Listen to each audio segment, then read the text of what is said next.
sou paranaense, mas viemos para o Mato Grosso em 83, estamos aqui desde 83, fomos morar na cidade chamada Cláudia, no interior do Mato Grosso, 600 quilômetros da capital, e foi lá que a gente se criou. Na verdade, somos considerados um mato-grossense, né? E aí eu parei de estudar muito cedo, né? Porque eu tinha que ajudar meu pai. Meu pai era madeireiro, a gente ficava acampado no mato, às vezes ia na segunda-feira acampar, voltava só na sexta-feira, então não tinha como conciliar estudo, porque a gente ficava acampado no mato. Foi meio difícil. Na época era tudo mais difícil que hoje, né, cara? Não tinha asfalto, nada, tudo estrada de chão. Meu serviço era trabalhar em mato. E aí, em 1992, eu comecei a trabalhar como torneiro mecânico. Está aqui o torno, o primeiro torno que eu trabalhei. Trabalhei aqui durante 4 a 5 anos. Foi nesse lugarzinho aqui que a gente teve a primeira profissão. Era difícil, tadinho. Ele era molecote, ele sofria tanto. Chegava em casa, a gente só via o zoinho dele, por a graxa, né? Mas ele era um mecânico bom, um soldador bom. Aquele torneiro, ele era bem, nossa. Mas eu via que naquilo não era o que eu queria para a minha vida. Eu sabia que algum dia eu ia encontrar alguma coisa que pudesse mudar a minha vida. Eu gostava muito de esporte, eu comecei a correr de motocross. Eu ia nas pistas, via os pilotos treinando e eu comecei a gostar daquilo. Até que eu resolvi comprar uma moto, né, com meus recursos mesmo. Comprar uma moto, trabalhei, comprei, vendi um carro que eu tinha para comprar essa moto, para mim começar a competir.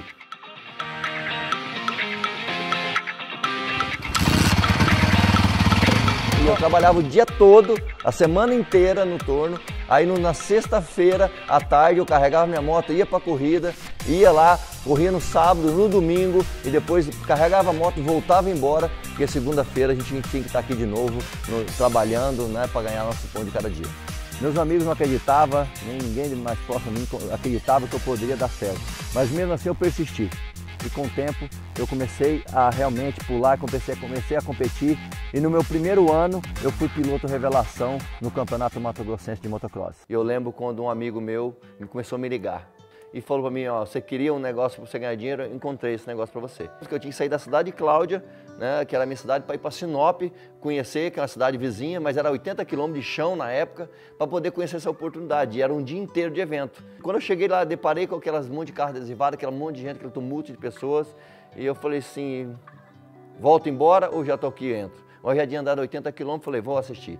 E eu entrei sim naquele negócio, e eu não entrei pensando em morar onde eu estou morando hoje, dirigindo os carros que eu tenho hoje. Eu entrei pensando em ganhar 3 mil por mês. Na minha época era o dobro do que eu ganhava. Eu sou de Barra do Garças, né? Nascida e criada em Barra do Garças. E eu fazia cursinho pré-vestibular e à tarde eu trabalhava na casa de carne. E um dia, eu lembro que era uma segunda-feira, passou uma pessoa pedindo uma informação. E do nada ele me fez um convite para me conhecer uma oportunidade de negócio que era para ganhar dinheiro. E foi no dia que eu cheguei lá na reunião, estava lá Claudemir Rodrigues mostrando o plano, mostrando um cheque de 3 mil. E aí a gente começou a namorar e comecei a desenvolver o negócio junto com ele, comecei a acompanhar, comecei a ver como que era o negócio. Aí veio a grande descoberta, o cheque de 3 mil já tinha 3 anos, mas a gente acreditava no negócio. E aí o Claudemir falou, Lô, a gente precisa ir para um grande centro, uma capital, onde tem pessoas empreendedoras, onde rola mais dinheiro, onde pessoas buscam algo novo. E aí veio a grande ideia de mudar para Cuiabá. Nós chegamos em Cuiabá sem conhecer ninguém, a convite de um amigo nosso, dormi no fundo do escritório dele, nem o colchão nós trouxemos, veio emprestado dele, ficava ali durante a noite, dormia, levantava cedo para trabalhar, andava de bis, eu saía mostrar o plano para as pessoas na rua. Um dia nós chegamos, depois, 8 horas da noite, o dia inteiro trabalhando na rua, e chegamos para dormir, para descansar, né? Apesar de estar no fundo do escritório, chegamos lá, esse colchão não estava lá, porque esse amigo meu tinha levado o colchão embora. A gente acordou cedo e falou, a gente precisa procurar um canto para a gente ficar, ou senão a gente volta para trás e assume que a gente não deu certo. E aí eu falei, voltar para trás? Não, a gente veio até aqui, vamos continuar. Alugamos um apartamentinho muito pequenininho, com um cheque emprestado do pai dela. E apesar de estar morando naquele apartamento pequenininho, a gente continua acreditando que daria certo.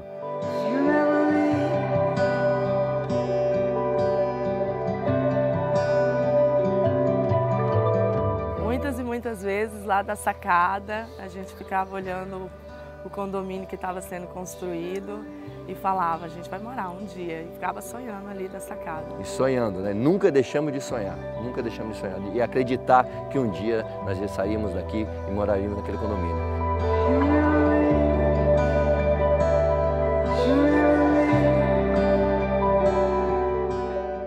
Mas depois de tudo isso, foi quando surgiu a proposta da Rinodê na nossa vida.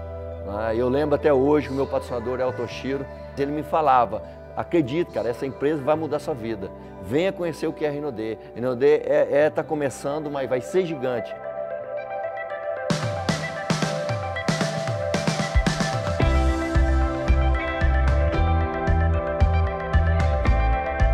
Foi quando ele me pegou e falou, venha para São Paulo. E eu fui para São Paulo, conheci a empresa, foi naquele momento que eu conheci a Rinodê, que eu conheci a família Rodrigues, que eu apertei a mão do Sandro, nosso presidente, foi quando realmente eu entendi que aquela empresa seria diferente.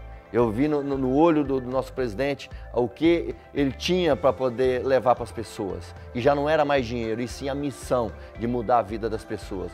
E era uma casa velhinha, caindo nos pedaços. Eu dou graças a Deus, ele que me deu essa casinha, que se não fosse ele, né? Eu não tinha uma casinha bonita até hoje. Ele sempre foi sonhador, desde de pequeno ele sempre falava que um dia, até na questão da casa, ele sempre falava para minha mãe que um dia ele ia conseguir dar uma casa para ela e ele, né, prometeu e cumpriu, com a graça de Deus. Moravam os dois juntos, né?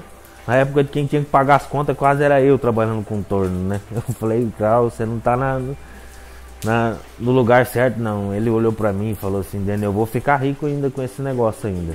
E ele sempre falando, né, que ele ia dar um jeito, ia mudar de vida para ajudar nós, né.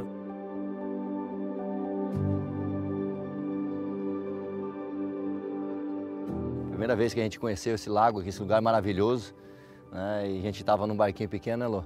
Tava num barquinho e chegou um barco bem maior que o nosso ao lado e eu tive que olhar para cima para olhar para ele.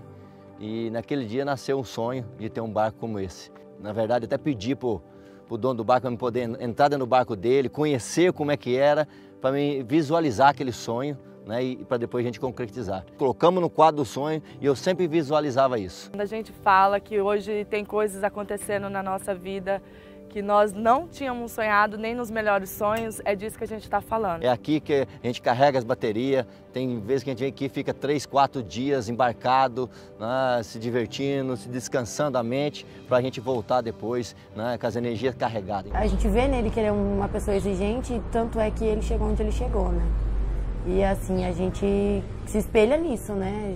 Eu mesma tenho orgulho, bastante orgulho dele, que ele é um paizão, mudando de vida, ele mudou muito a nossa. Eu tenho hoje em dia muita oportunidade, né? Muito mais oportunidade com ele. O pessoal não apoiava, não dava credibilidade nenhuma para ele. Toda vez que ele, tanto é que ele começou o negócio, ninguém acreditou. E mesmo longe, ele sempre tenta estar presente da gente, mesmo trabalhando muito, ele tenta ser um pai bem presente.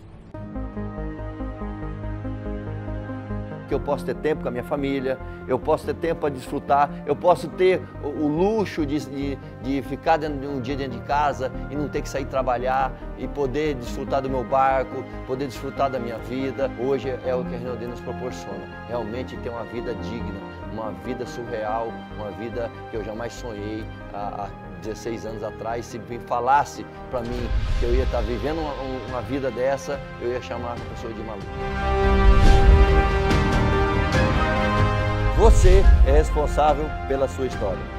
Momentos desafiadores sempre vão existir, mas você é quem decide o que fazer com eles. Determine os seus objetivos e lute para alcançá-los. Só assim você poderá ir do impossível à realidade.